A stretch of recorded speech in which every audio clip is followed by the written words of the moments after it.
من ای شیء خلقہ، کچھ خبر بھی ہے کہاں سے تم بنے ہو، تمہیں کہاں سے بنانے والے نے بنایا نہیں پتا یا اللہ کو۔ سنو من نطفہ، ارے تجھے اس گندے پانی سے بنایا ہے، سنبھل کے چل، پاؤں کو ٹھیک رکھ، گردن کو صحیح رکھ، ٹیڑھا مت کر گردن کو، پاؤں کو اکڑا کے مت چل، زمین پہ پاؤں مار کے مت چل۔ انک لن تخرق الارض ولن تبلغ الجبال طولا، تو اگر اکڑ کے زمین پہ پاؤں مارے گا تو کیا میری زمین پھٹ جائے گی؟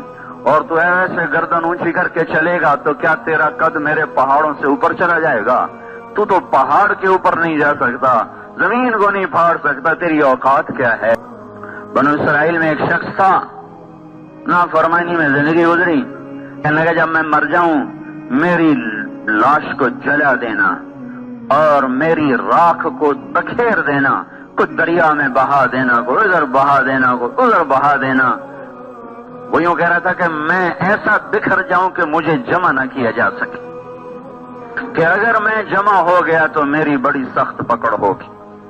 تو حضور نے فرمایا اس کی راکھ کو انہوں نے بہا دیا، اڑا دیا، بکھیر دیا۔ اللہ تعالیٰ نے ذرے ذرے کو حکم دیا کہ ہمارا بندہ واپس کرو، سارا زندہ کر کے اپنے سامنے کھڑا کر دیا آسمانوں پر۔